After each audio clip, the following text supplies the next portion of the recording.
नमस्ते यहाँहरू सम्पूर्णमा। हिजो माइती घर मण्डलामा अनौठो किसिमको एउटा चर्ती कला देखियो। यी स्ट्यान्डर्ड खालका, यी लुट्ने खालका, देशलाई लुट्ने खालका जुन समूह आएर चाहिँ सडकमा बसेका थिए, यी समूहले देशको मुद्दालाई लिएर आएका थिएन, त्यहाँनिर जनताको मुद्दालाई लिएर आएका थिएन। यिनीहरू त आफ्नै पार्टीभित्र भागबन्डा नमिलेर, पदको बाँडफाँड नमिलेर, आफ्नै पार्टीभित्र जुन किचौलो भएर अहिले त्यो पार्टी विघटन भएर एउटा group Madhav and Prachanda company हिजो चाहिँ माइती घर मण्डलामा आएर रोइरहेका थिए नेपाली जनताको अगाडि। र उहाँहरू माइती घर मण्डलामा आउनु कुनै औचित्य छैन।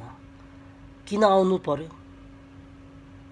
जसरी उहाँहरूले नेपाली जनताहरूलाई कस्तो खालको आश्वासन दिएका थिए चुनावभन्दा अगाडि, उहाँहरूको जुन मोहमा परेर नेपाली जनताहरूले अब चाहिँ यो अन्तिम हो, केही त गर्छ होला भनेर देश र जनताको लागि भनेर नेपाली जनताले पत्याएर उहाँहरूलाई झन्डै 2/3 मत दिएर विजय गराएर त्यो ठाउँमा पठाएको थियो। तर त्यहाँ गएर के गरे तिनीहरूले? पद बाँड्न थाले। नातावाद भतिजावादहरूको जुन काम अगाडि सारे यिनीहरूले।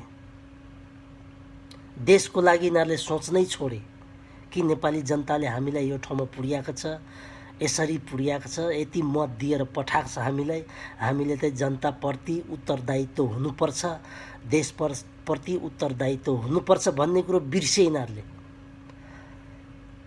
तर अरू काममा मेरो केपी शर्मा ओलीको विमत भए पनि हिजोको काममा र यो जुन गणतन्त्रको जुन पहिलो संसद विघटन गर्नुभयो उहाँले, त्यसमा मेरो साथ र समर्थन छ उहाँलाई। किनभनेदेखि यो गणतन्त्रमा एउटा त गनाउने तत्त्व त छँदै थिए, तर लुटतन्त्र यसमा चाहिँ लुटको जुन चरम रूपले जुन लुटतन्त्र भइरहेको थियो यो गणतन्त्रभित्र, त्यसलाई कसैले रिफर्म गर्न जरुरी थियो। तर यो काम हाम्रा देशका प्रधानमन्त्री केपी शर्मा ओलीले जुन कदम चाल्नुभयो अति नै राम्रो छन्। र जुन 72 को संविधान र यो गणतन्त्र संघीयता नेपालको लागि अभिश्राप हो।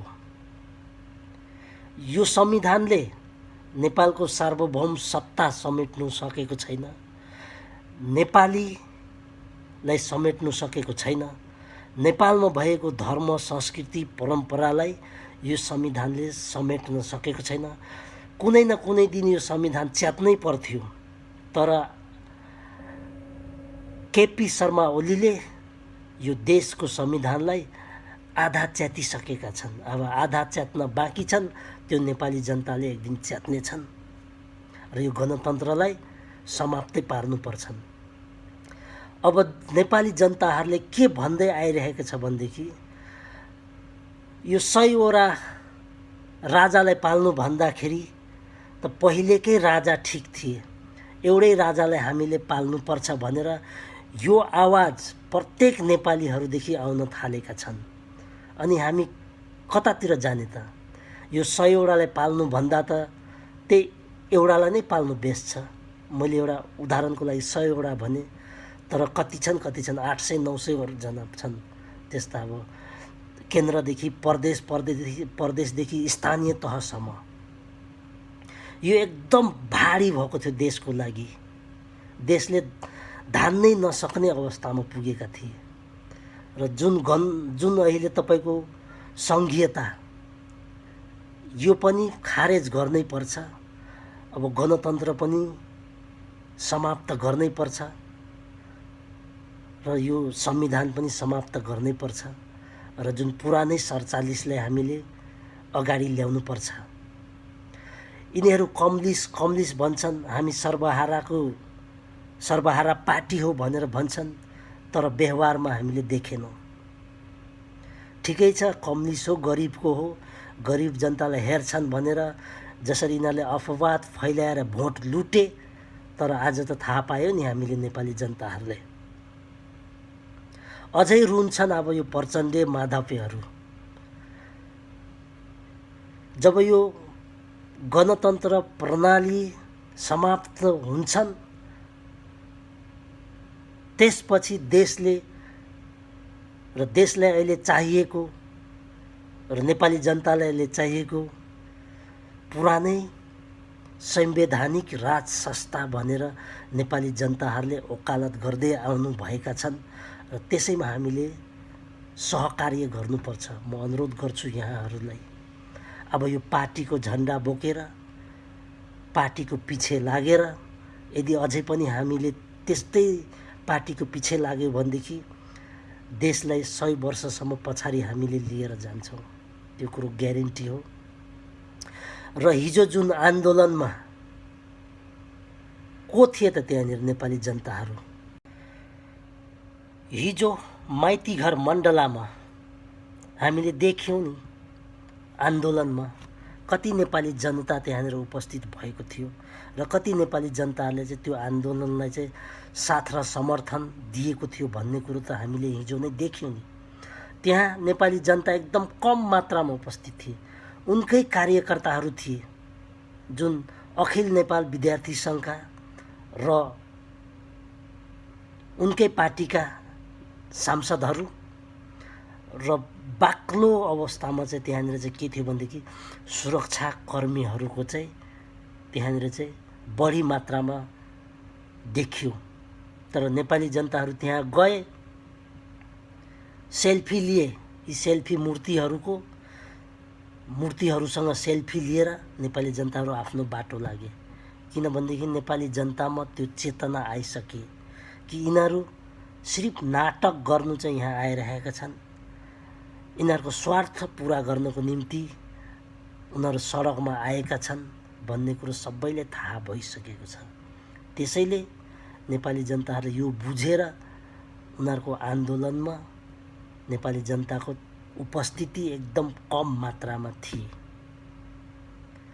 र यी कम्युनिस्टहरू भन्छन् नेपालका, यिनी कम्युनिस्टै होइनन् नि त, यिनी त कम्युनिस्ट भनेर जुन प्रचार भइरहेका छन् अहिले, यो सारा नेपालीहरूले भनिरहेका छन्। नेपालका बुद्धिजीवी बौद्धिक वर्गहरूले पनि यही कुरो खोल्दै आइरहेका छन् कि यिनीहरू कम्युनिस्टै होइन भनेर। वास्तवमा सही कुरो हो। फेरि यिनीहरूको जुन नारा, यिनीहरूको जुन एजेन्डा, हामी चाहिँ गरिब सर्वहाराको चाहिँ हामी सरकार, हामी चाहिँ त्यस्तालाई चाहिँ हामीले चाहिँ हेर्छौँ भनेर यिनीहरूले पुरा फुकी हिँडिरहेका छन्। तर यिनीहरूको व्यवहारले त देखिहाल्यो नि सर्वहाराको हो कि अर्कोको हो भन्ने कुरो त। यिनै कम्युनिस्ट हुन् न त।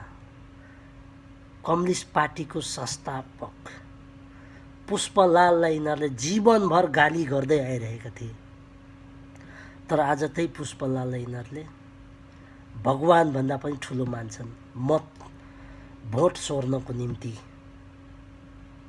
त्यस्तो छन् यिनीहरूको आचरण। छिनमै यिनीहरू बदलिन्छन् के, छिनभरमै। अहिले के बोले भरे के बोले भन्ने कुरो थाहा हुँदैन यिनीहरूलाई। यिनीहरूलाई त स्वार्थसँग मतलब छ, यिनीहरूलाई त जुन पदसँग मतलब छ। देश जतासुकै जाओस्, जनता भोकै मरोस् कि खाओस् कि नखाओस्, यिनीहरूमा त्यो चासो छैनन्। जसरी यिनीहरूले देशलाई सिध्याउँदै गए, त्यसमा कम्युनिस्टको मात्र होइन कङ्ग्रेसको पनि त्यसमा सहकार्य थियो। कङ्ग्रेसको त झन् अर्थमन्त्री रामशरण महत, उहाँकै पालोमा अधिकांश नेपालको कल कारखाना उद्योग कारखानाहरू त उहाँले त सक्नुभयो नि त अधिकांश। अहिले चुप्प लागेर बसेका छन्, बेला बखतमा वक्तव्य दिन्छन्। थाले के नै काम गरेका थिए र त्यो मन्त्रीहरूले 7 जनाले राजीनामा दिए नि। वर्षमान पुनले के गरेको थियो? 3 करोड नेपाली जनताको मागलाई सम्बोधन गर्न सकेन एउटा मन्त्रीले, त्यसमा पनि विफल। योगेश भट्टराईको काम त्यस्तै देखिहाल्यो हामीले। बिना मगर प्रचण्डको बुहारी कुनै योजनामा सफल भएन हो।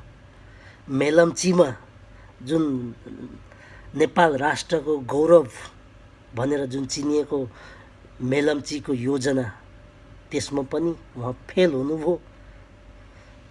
खालि त्यहाँनिर तलब भत्ता खाएर मात्रै बसे, सिन्को भाँचेन। यही बिना मगर होइन, नेपालको पानी कतारमा लगेर बेच्ने भनेर भुक्दै हिँडेको त हामीले सुनेकै हो। अनि उहाँहरूले अब त्यो काम गर्न नसकेपछि नहुने काम किन बेकारमा बोली हिँड्ने? आफ्नै देशमा पानी हाहाकार छन्, खानेपानीको हाहाकार छन्, कतारमा लगेर बेच्ने भनेर भन्छन्। काठमाडौँको बासिन्दाहरू पानी पाएका छैनन्, तर पनि यसले शुल्क बुझाइरहेका छन्। मेलम्चीको नाममा उहाँहरूलाई ठगिरहेका छन्। त्यस्तो भइरहेछन्। तपाईँको कृषि मन्त्री घनश्याम भुषाल अब नेपाली जनताहरूले टन्न खानु पाउँछन्, मिठा मिठा खान पाउँछन्, कोही भोको सुत्नु पर्दैन भनेर पुरा भाषण गर्दै हिँड्दै थिए। देखिहाल्यो नि उनको पनि काम गर्ने। किसानलाई मल ल्याएर दिन सकेन, किसानको आन्दोलन भइरहेको छ, त्यसलाई केही गर्न सकिरहेको छैन। उद्योग वाणिज्य मन्त्री लेखराज भट्ट किसानहरू आफ्नो मेहनत परिश्रम माग्नका लागि परदेशदेखि केन्द्रमा धाउनु पर्ने। अनि यस्तो छ, परदेश सरकारको के काम यतिखेर? अनि यसलाई खारेज गर्दा हुँदैन। प्रदेश सरकारले उनीहरूको समस्याको समाधान गर्न नसकेपछि केन्द्रमा आउनुभयो। कति दिनसम्म उहाँहरू भोकै प्यासै त्यो जाडोमा कठिङिएर त्यो माइती घर मण्डलामा उहाँहरू आफूले मेहनत गरेको जुन रकम लिन पनि, जुन भुक्तानी लिन पनि सडकमा रात बिताउनु पर्यो उहाँहरूलाई। अनि सरकारले के भन्छन् त? यिनीहरू प्रतिगामीहरू हुन्। यिनीहरू आफ्नो मेहनत परिश्रमको पनि भुक्तानी लिनको लागि प्रतिगामी भए। अब किसानहरू यस्तो नजायज किसिमको जुन वक्तव्य दिन्छन् देशको जुन मन्त्रीहरूले, विभागीय मन्त्रीहरूले, अनि यस्तोलाई हामीले कति दिनसम्म राख्ने हो त? प्लस यो सङ्घीयतालाई पनि हामीले यसै साथसाथै हामीले पनि खारेज गर्नुपर्छ। त्यसलाई पनि राखेर कुनै फाइदा छैन। स्थानीय तहमा जसरी लुटतन्त्र मचिरहेका छन् त्यो त हामीले सबैले थाहा भएकै कुरो हो।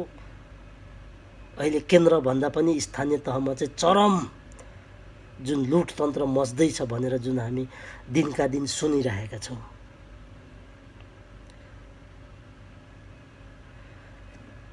र अन्तमा म के अनुरोध गर्न चाहन्छु भनेदेखि हामी सम्पूर्ण नेपाली दाजुभाइ दिदीबहिनीहरू, अब हामी यी पार्टीको पिछा, पार्टीको झन्डा बोकेर यी पार्टीको पछाडि नकुदौँ होइन। पार्टीले गरिदिएको भएदेखि ठिकै छ।